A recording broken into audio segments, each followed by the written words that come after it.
এই পৃথিবীতে কোনো বাবা মা পারে না নিজ পুত্রকে বলি দিতে। কে বলেছে পারে না? মহাভারতে দাতা কর্ণ করেনি মা? যারা এখানে শাস্ত্র জ্ঞানী, একাদশী করে দ্বাদশীতে ভগবান গিয়েছিল কর্ণের ঘরে। পদ্মা মাকে বলেছিল, পদ্মা এই দ্বাদশীতে আমি মাংস খেতে চাই। বেশ, বলুন আমার ঘরে কোনো মাংসের অভাব নাই, মৃগ মাংস, পক্ষী মাংস সব আছে, আপনি বলেন কি মাংস খাবে? ওই রকম করে বললে হবে না, আগে ত্রিসত্য কর, তোর স্বামী তো দাতা, যে যা চাই তাকে তাই দেয়। আমি তো ওই জন্য শুনে এসেছি। পদ্মা মা আগু পিছু বিচার করলো না, ত্রিসত্য করেছিল। ত্রিসত্য করে বলল, আমার কাছে আপনি যে মাংস খেতে চাইবেন আমি সেই মাংসই দেব। বেশ, তাহলে শোনো পদ্মা, ত্রিসত্য করেছো, কথার যেন লঙ্ঘন না হয়। মাংস খেতে আমি চাই, তোমার একমাত্র পুত্র, তোমার একমাত্র নয়নের মণি, তোমার একমাত্র বিষকেতুকে হাড়ি কাটে রেখে ওরে দেহটা টুকরো টুকরো করে নিজের হাতে মাংস করে আমায় সেবা দাও না। অসম্ভব, এটা কোনোদিন হতে পারে না। আমি মা হয়ে কি করে পারবো নিজ পুত্রকে বলি দিতে? দেখো পদ্মা, তুমি ত্রিসত্য করেছো, ত্রিসত্য অঙ্গীকারে আবদ্ধ। তুমি নাকি ধর্মপরায়ণ স্ত্রী, স্বামীর ধর্মের কাছে সাহায্য করো, দাও। কথার খিলাফ যেন না হয়, ছেলেকে মাংস করে দাও। কি মায়েরা কোনো মা পারে?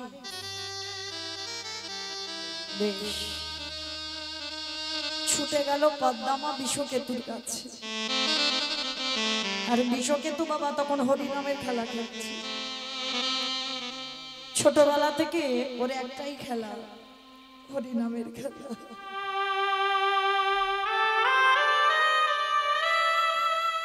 এইরকম সন্তান জগতে খুব দুর্লভ। সংসার করেছে, সন্তানের মা বাবা হয়েছে, কিন্তু হরিবালা সন্তান জগতে বড় দুর্লভ। বিষকেতু হরিনামের খেলা খেলছে। পদ্মা মা গিয়ে যেই না দাঁড়িয়েছে, বিষকেতু বলছে, বন্ধু তোরা দাঁড়া, আমার মা এসেছে। ছুটে গিয়ে মার কোমরটা জড়িয়ে ধরেছে। মা, তোমার চোখে জল। ও মা, তুমি কি আমার জন্য কষ্ট পাচ্ছ?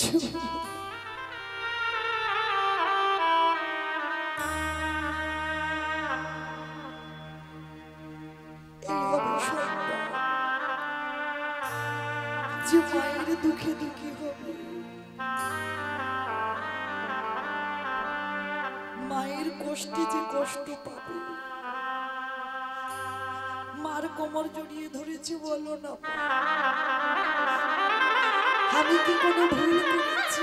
আমি কি কোনো অন্যায় করেছি? না বাবা না, তুই কোনো অন্যায় করিসনি, তুই কোনো ভুল করিসনি। আমার বাড়িতে এক বৈষ্ণব এসেছে, মাংস খেতে চাই, খাইয়ে দাও। আমাদের তো বাড়ি কিছু অভাব নেই খোকারে, অন্য কোনো মাংস নয়, তোর দেহটা টুকরো টুকরো করে মাংস করে দিতে হবে। যেই না কথাটা বলা, বিষকেতু বলে বললেন, মাগো,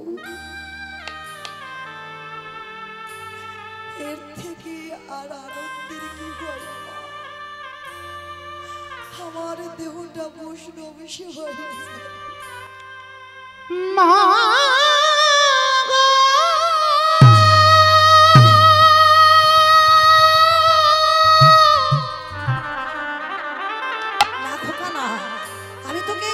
মাংস করে দিতে পারবো না। আমি চলে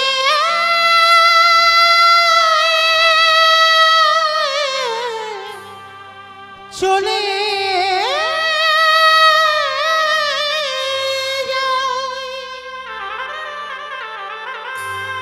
আমি কোনো দিন ফিরে আসব না আমি চলে যাচ্ছি মাগো তুমি আমার বিদায়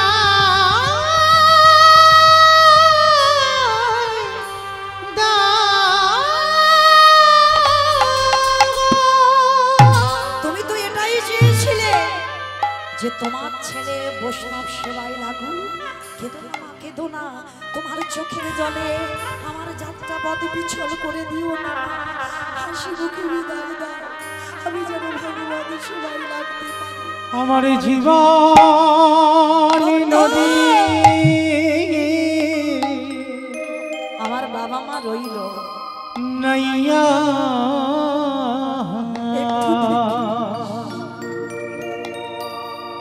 আমারে ভবের খেলা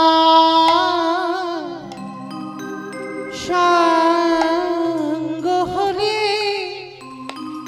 এ গো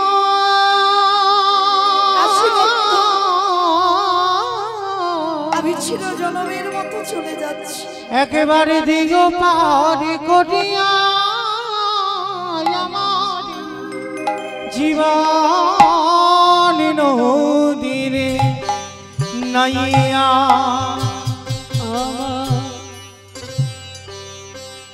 জীবন নদী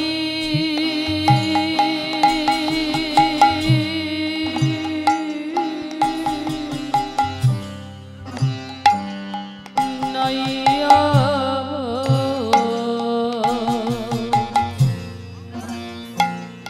ভবের খেলা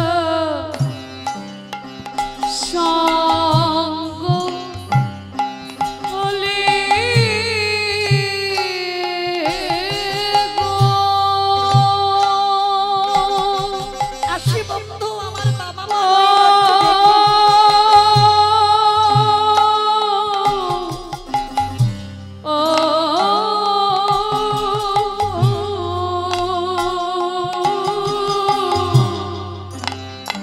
দিও পার করে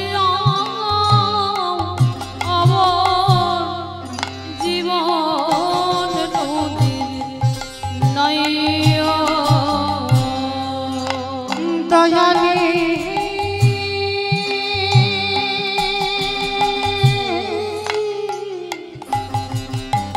আসি বন্ধু। ওরে আর যদি সঙ্গে দেখা হবে না। দয়ালে ও দয়াল হে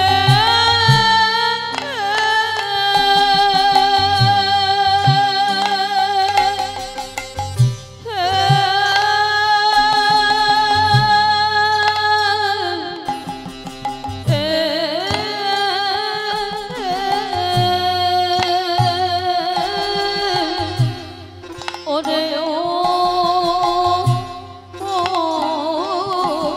দয়াল কামনা বাসনা হাতে বুঝি বেঁধেছিলাম বাসা এই কামনা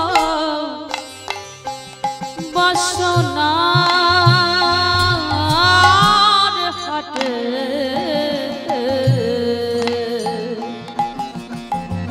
বুঝি বেঁধেছিলাম বাসা। সবই অচলে হবে আমারে যাওয়ারে কালে গো একবারে দেখি নাই ভাবিয়া আমার জীবন নদীরে নাইয়া আমার জীবন নদী বন্ধু নাইয়া ভবের খেলা সঙ্গ হলে দিও করিয়া আমার জীবন নদী নাইয়া। সেই বিষকে তোর মস্তকে ছেদন করে বৈষ্ণব সেবায় দিয়েছিল, কিন্তু বাবা পরক্ষণে বুঝতে পেরেছিল ভগবান ছদ্মবেশে এসেছিল। সেই কাটা ছেলে আবার প্রাণ ফিরে পেয়েছে। ভগবান কি করেছে জানো? কুর্ম হয়ে জলের তলায় বসে আছে। অমাইরা বলো তো কুর্ম মানে কি? কুর্ম মানে নাকি কুমির? কাছিম। আপনারা কাছিম বলেন তো নাকি? আমরা কচ্ছপ বলি, কাছিম বলেন, জানি তো। তো যাই হোক, যেই কাছিম আর সেই কচ্ছপ, অনেক অনেক জেলার ভাষাগুলো একটু আলাদা হয়। তো আজকে এই ভগবান কাছিম হয়ে জলের তলায় বসে আছে চুপটি করে। কেন? এক কাজে দুটো কাজ হয়ে যাবে, ভক্তকে পরীক্ষা আর ভক্তের পদধূলা নেবে। ছোট্ট ছেলে তো জানে না। আর কচ্ছপ যা কাছিম যারা যারা দেখেছেন দেখবেন পিঠটা পিছল মতো, দেখেছো বাবা কচ্ছপ? আর এই পিঠ দেখবেন যদি একবার পা পড়ে পাটা পিছলে চলে যাবে। তা ভগবান তো কাছিম হয়ে জলের তলায় ঢুকে বসে আছে। আর বটু তো জানে না, চাল ডালটা নিয়ে নাচতে নাচতে পুডলিটা মাথায় নিয়ে পর তো পর পাটা পড়েছে কচ্ছপের পিঠে। আর যেই না পড়া সঙ্গে সঙ্গে পা পিছলে গিয়ে বটু একেবারে যমুনার জলে। আর যেই যমুনার জলে পড়লো মাথা থেকে চাল ডালের পুডলিটা জলে ডুবে গেল। আর পড়েছে মানে কি বাবা আর পাবে? সঙ্গে সঙ্গে ভগবান ওদেরই বাড়িতে বসে হরণ করেছে, আর পেল না। ছোট্ট ছেলে কেঁদে উঠলো, মা তোর এত খিদে, তোর এত লোভ, তোর এত লালসা, বেশ তুই যখন আমার অতিথির সেবার চাল ডাল খেলি, এবার আমার জীবনটাকে তোর খেতে হবে। আমি আর বাড়ি যাব না, আমি তোর জলে আত্মহত্যা করব। ছেলেটা যেই না মরার সিদ্ধান্ত নিয়েছে, ভগবান বলে উঠলেন, হায় হায়, ছেলেটা যদি মরে যায় আমাকে তো ভগবান বলবে না। যাই, ছেলেটাকে বাঁচাতে হবে। কিরম বদমাস দেখেছো না ভগবান? একবার করে ছেলেটাকে বিপদে ফেলছে আর একবার করে বাঁচাচ্ছে। বলে বাঁচাতে হবে, কিন্তু কি করে বাঁচাবো, কি করে বাঁচাবো, কি করে বাঁচায়? হয়েছে, ভগবানের চিন্তার অভাব নাই, তার চিন্তার অভাব আছে, তার সঙ্গে চালাকি করে পারা যায়। দেখেছেন ভগবান ভক্তকে কতটা ভালোবাসে। এই ভালোবাসার কথা বলতে গিয়ে বাবা গীতার ছবিটা একটু দেখবেন। এইটা কিন্তু শুধু ছবি নয়, কেউ যদি মনে করে শুধু ছবি তো ছবি, কিন্তু এই ছবিটা দেখে একটু অনুভব করতে হবে। ভগবান ঘোড়ার লাগাম ধরে আছে, ভগবানের মাথায় কিন্তু কোনো ছাতা নেই। আর পিছনে যে ছেলেটা বসে আছে ও যেমন তেমন ছেলে নয়। বিষ্ণু থেকে ব্রহ্মা, ব্রহ্মার পুত্র উগ্রীব, উগ্রীবের পুত্র সোম, সোমের পুত্র বুধ, বুধের পুত্র পুরুরবা, পুরুরবার পুত্র আয়ুষ, আয়ুষের পুত্র নহুষ, নহুষের পুত্র যজাতি, যজাতির পুত্র যদু, যদুর পুত্র কুরু, কুরুর পুত্র জন্মেঞ্জয়, জন্মেঞ্জয়ের পুত্র গতিষ্ঠান, গতিষ্ঠানের পুত্র মনুষ্য, মনুষ্যর পুত্র চারুপল, চারুপলের পুত্র রুদ্রাসন, রুদ্রাসনের পুত্র হৃদেশু, হৃদেশুর পুত্র রক্তিনাথ, রক্তিনাথের পুত্র ব্যাভি, ব্যাভির পুত্র দুষ্মন্ত, দুষ্মন্তর পুত্র ভরত, ভরতের পুত্র ইক্ষু, ইক্ষুর পুত্র সংবরণ, সংবরণের পুত্র সুধনু, সুধনুর পুত্র সহদ্র, সহদ্রর পুত্র জবন, জবনের পুত্র কৃতি, কৃতির পুত্র উপরিজবসু, উপরিজবসুর পুত্র জরাসন্ধ, জরাসন্ধর পুত্র সহদেব, সহদেবের পুত্র সমাচি, সমাচির পুত্র কুশু, কুশুর পুত্র জম্ভু, জম্ভুর পুত্র সুরত, সুরতির পুত্র বিহরত, বিহরতির পুত্র আজুকানু, আজুকানুর পুত্র অগ্রধর, অগ্রধরের পুত্র দেবঋষি, দেবঋষির পুত্র ঋক, ঋকের পুত্র বিদিক, বিদিকের পুত্র পতিত, পতিতের পুত্র শান্তনু, শান্তনুর পুত্র বিচিত্র বীর্য, বিচিত্র বীর্যের পুত্র পাণ্ডু, আর পাণ্ডুর পুত্র হলো তৃতীয় পাণ্ডব অর্জুন। নিতাই গৌর হরি বল, হরি বল, হরি বল। এত বড় বংশের ছেলে, চন্দ্রবংশের তালিকা, আর সেই ছেলেটা রথে বসে আছে, তার মাথায় ছাতা আছে কিন্তু ভগবানের মাথায় ছাতা নাই, ঢাল হয়ে সামনে দাঁড়িয়ে আছে। কেন? ভগবান বোঝাতে চাইলো আমি রোদে পুড়বো, বৃষ্টিতে ভিজবো, আমি কষ্ট পাবো, আমি দুঃখ পাবো, কিন্তু আমার ভক্ত যেন কষ্ট না। ভালোবাসার মতো যদি কেউ বাঁচতে পেরেছো, তাহলে ভগবানও তোমার সামনে অর্জুনের মতো ঢাল হয়ে দাঁড়াবে। দেখো ভগবান গীতায় প্রতিজ্ঞা করেছিল মহাভারতে যুদ্ধ করবে না, অস্ত্র ধরবে না।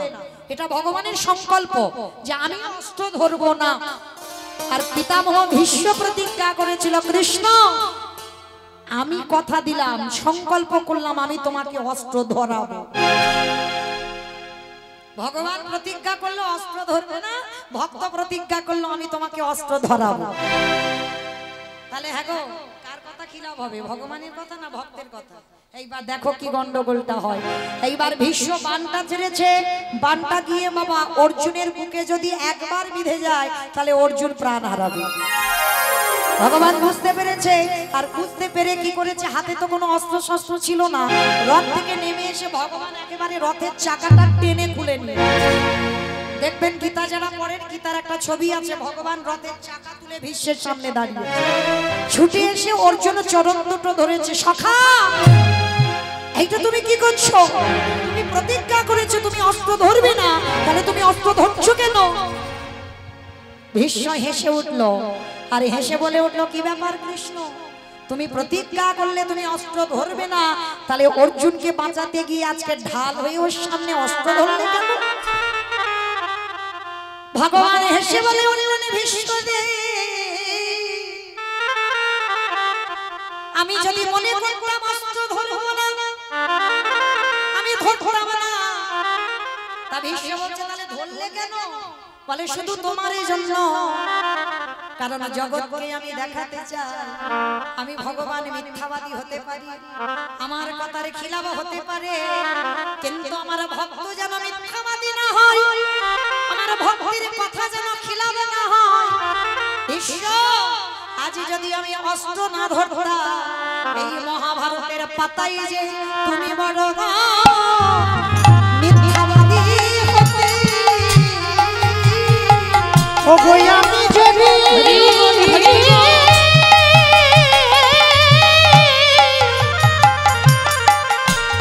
ওগো আমি যদি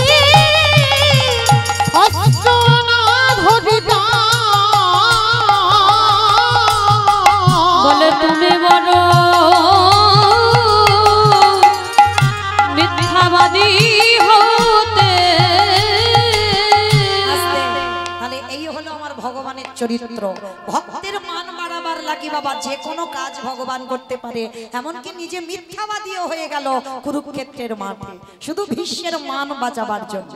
তাহলে দেখেন আজকের লীলাতেও বাবা ঠিক তদ্রূপ, ভক্তকে বাঁচাবার জন্য ওরই বাবাকে ডাক দিয়েছে, মনিবা ছেলেটা কখন ভিক্ষায় গেল এখনো আসছে না, তুমি খুঁজবে না? আর বাবা ছুটে গেল যমুনার ঘাটে, গিয়ে দেখছে যে ছেলে সাঁতার জানে না সেই ছেলে গলা পর্যন্ত জলে নেমে গেছে। বাবা পিছনে গিয়ে ডাক দিয়েছে, এই খোকা আগে শিগগিরই ওঠ। যেই না ডেকেছে বাবা ছেলের আর মরা হলো না, এক পা দুপা করে উঠে এসেছে। হ্যাঁ রে বাবা দে চাল ডাল। বাবা যা কিছু জোগাড় করেছিলাম ওই যমুনা নদী সব কেড়ে নিয়েছে। খোকা তাহলে কি আমি বৈষ্ণব সেবা দিতে পারবো না?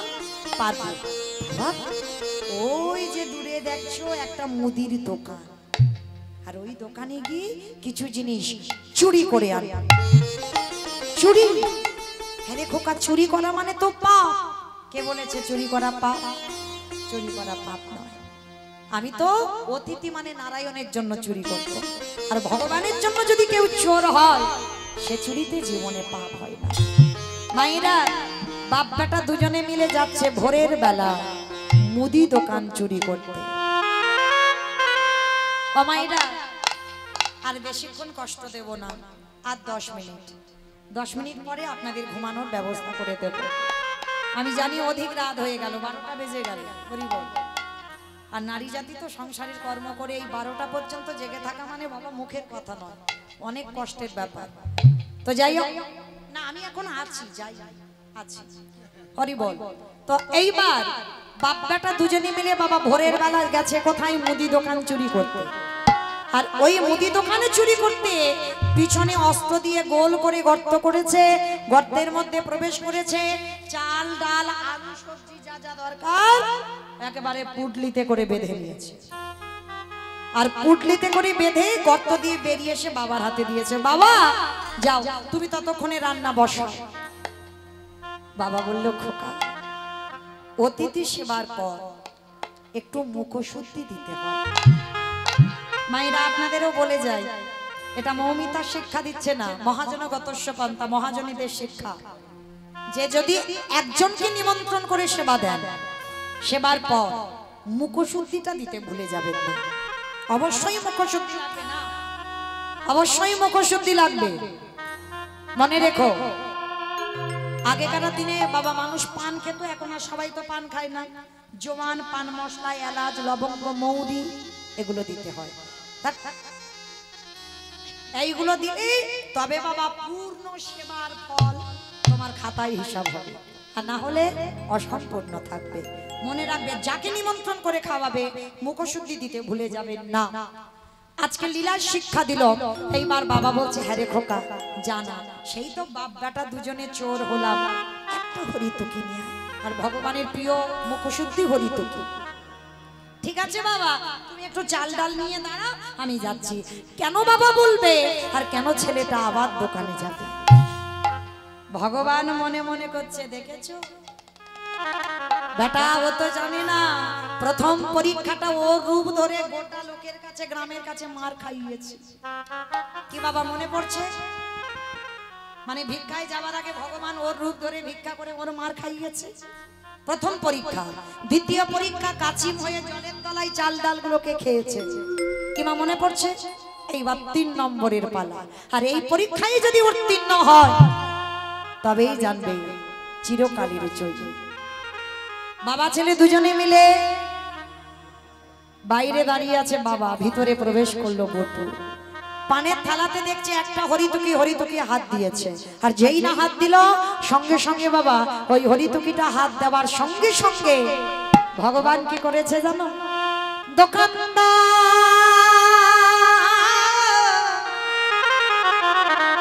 স্বপ্ন দিচ্ছে, তুমি অমন করে কালে নিদ্রায় ঘুমায়ো না, ওদিকে চেয়ে দেখো তোমার মুদি দোকানে কেমন চুরি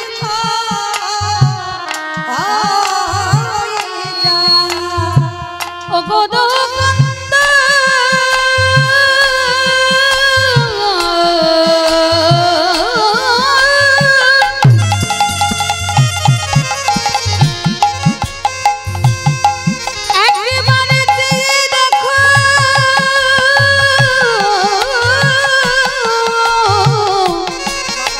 তোমার দোকানে কেমন চুরি হয়ে যায়। যেই না বললো দোকানদার দোকানে চুরি হয়ে যাচ্ছে, ভোরের স্বপ্ন সত্যি হয়, আর দোকানদারের ঘুমটা ভেঙে গেল। আর সেই সময় হরিতকিটা নিয়ে বটু যাবে, পাটা লেগে পানের থালাটা উল্টে পড়ে গেল।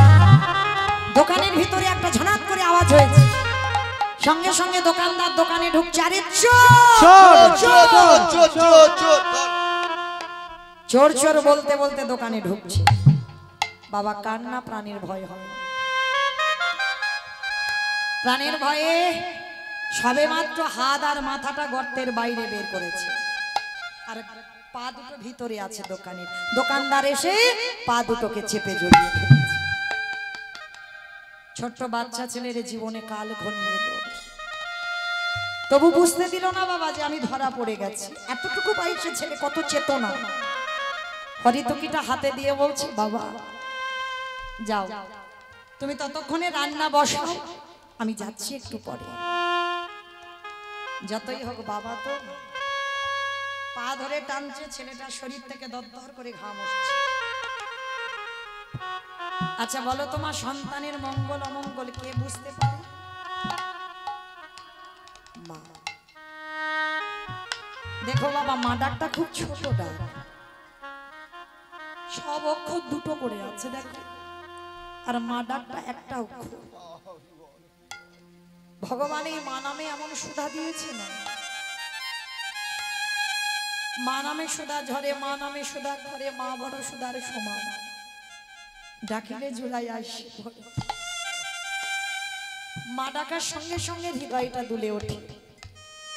সন্তানের মঙ্গল অমঙ্গল প্রথমে মা, তারপরে বাবাই বুঝতে পারে।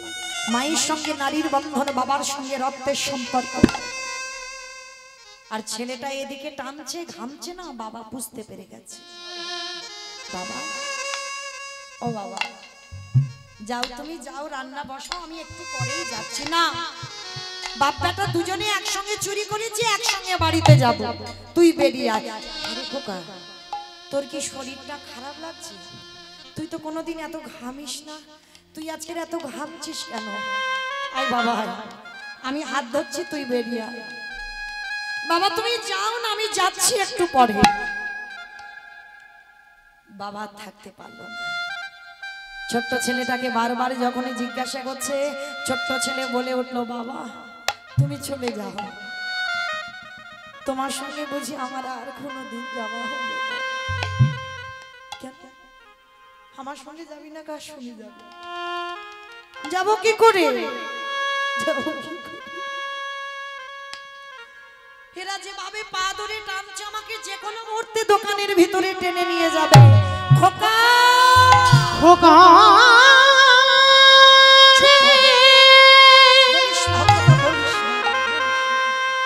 তুই মনে করে বলিস না, আমি যে বাবা হই সহিতে পারব না। ওরে আমি বারবার বলেছিলাম তুই চুরি করতে গিয়ে ধরা পড়বি, তুই সেই গেলি। সকাল হলে আমাকে বলবে আমি চোরের বাবা, ব্রাহ্মণ কুলে জন্ম নিয়ে আমাকে অপবাদ সইতে হবে। এর থেকে যদি আমার মৃত্যু হয়ে যেত বাবা, একটা কথা বলবো, শোনো বাবা, কাল সকালে যাতে কেউ বুঝতে না পারে, কাল সকালে যাতে কেউ জানতে না পারে যে তুমি আমার বাবা, আমি তোমার ছেলে। একটা কাজ করো, বল বাবা বল, যা করতে বলবি আমি তাই করব। ওই যে অস্ত্রটা দিয়ে এই গর্ত করেছিলাম দোকান চুরি করবার জন্য, ওই অস্ত্রটা দিয়ে একটা কাজ করো, তুমি আমার মস্তকটা ছেদন করে নিয়ে পালিয়ে যাও। খোকা একটা কথা বলবি না, মুখে যেটা এলো তুই সেটা বলে দিবি। ওরে বাবা হোসনি তো, ওই জন্য মুখে বলে দিবি।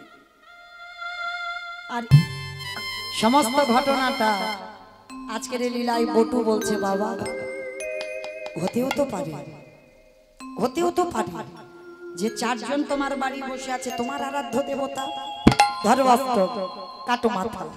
সেদিন যেমন পদ্মাবতী করেছিল তুমিও পারবে। বাবা পাগল, একবার বলে ছেলে চাই, একবার বলে বসে আছো, আর দুটো চিন্তা করতে করতে বাবা পাগল হয়ে গেল। অস্ত্রটা তুলে নিয়ে একমাত্র সন্তানের মস্তকটাকে ছেদন করে দিল। ছেলের কাটা মুন্ডুটা বাইরে পড়ে গেল, আর দোকানদার পাটা টেনে নিয়ে দেখলো গলায় পইতে আছে। ব্রাহ্মণের ছেলে আর বাবা ছেলের মাথাটা নিয়ে ছুটতে ছুটতে গিয়ে যমুনার জলে দূর করে ফেলে দিল।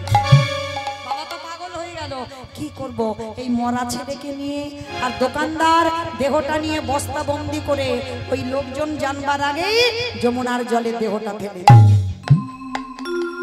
লীলা শেষটা কেমন দেখুন, দেহ দিল আর দোকানদাররা জলে, বাবা মাথা দিল জলে। ঘুরতে ঘুরতে একই জায়গায় এসেছে, আর যেই না একই জায়গায় এসেছে এদিকে সন্দীপ মনে মনে সেবার ব্যবস্থা করলো। ভগবান সেবায় বসেছে, চোখে এলো জল। এরকম ভক্ত আছে নিজ পুত্র বলি দিয়ে বৈষ্ণব সেবা। মনিবা তোমার ছেলেকে আমি বাঁচাবো, দাঁড়া। অমনিবর সকাল হতে আর একটু দেরি আছে, চলো ভোর আর একটু পরে হয়ে যাবে, স্নানটা করে আসো।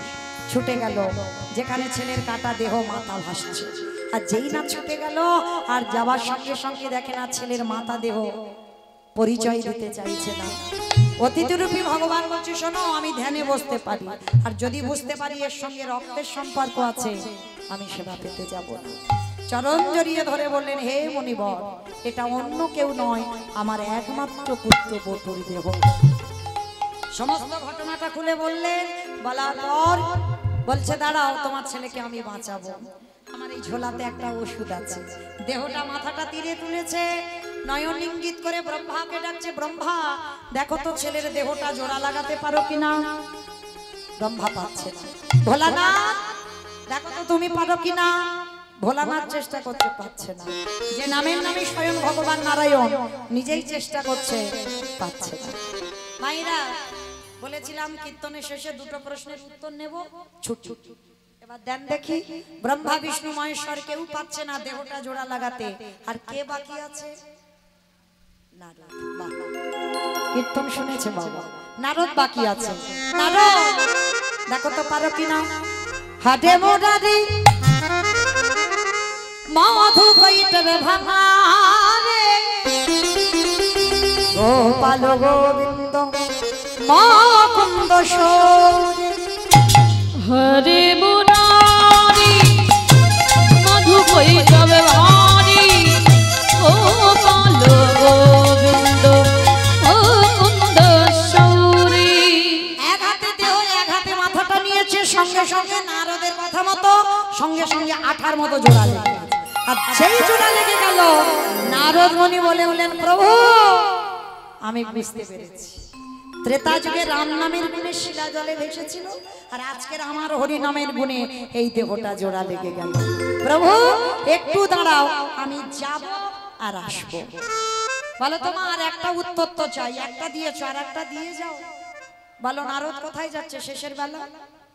সেই মর্তের মা, মায়ের কাছে গিয়ে বললো, মা তোমার উত্তর পেলাম, যদি ভগবানকে ডাকার মতো ডাকা যায়, ভালোবাসার মতো বসা যায়, নামের গুণে শিলা জলে ভাসে, নামের গুণে বোবা কথা বলে, নামের গুণে সংসারের অমঙ্গলে দূরীভূত হয়। যদি প্রকৃত কেউ নিষ্ঠাভাবে ভগবানকে ডাকতে পারো, কোন মানুষ যদি প্যারালাইসিসে ধরে যায়, সে মানুষ আবার চলতে পারে, আবার কথা বলতে পারে। এইবার মাকে বলে ফিরে এলেন। সন্দীপনী মনির ঘরে প্রসাদ পেল ভগবান চারজন। প্রসাদ পেয়ে বলছে, এবার আমরা আসি, দাঁড়াও, পরিচয়টা দাও। যেই বলেছে পরিচয় দাও, এইবার নারদ মুনি বললেন, প্রভু তুমি তো ভক্তকে দেখা দেবে বলে নেমেছো, তাহলে দাও দেখা। ভগবান বলছে, নারদ দেখা তো দেব, এই জগৎবাসীকে একটু শিক্ষা দিতে হবে না? আজকের আমি লীলা করে কি শিক্ষা দিলাম? প্রকৃত যদি ভগবানকে ডাকার মতো কেউ ডাকতে পারে, বোবা কথা বলে, ঘোড়া হেঁটে চলে, সংসারের অমঙ্গলে দূরীভূত হয়, আজকে লীলায় কাটা দেহ জোড়া লেগে গেল। এইবার ভক্ত বাৎসল্য ভগবান থাকতে পারলো না, ধরাই নামলো। আজ ব্রহ্মা বিষ্ণু মহেশ্বর আর দেবর্ষি নারদ চারজনে যুগল রূপে দাঁড়ালো। আর ভক্তগণ সবাই ওই যুগল পাদ পদ্মে প্রণাম করলো। স্বামীর বাবা, স্বামীর বাবা, স্বামীর বামে দাঁড়াইল নবীন কিশোরী, বামে দাঁড়াইল নবীন কিশোরী গো।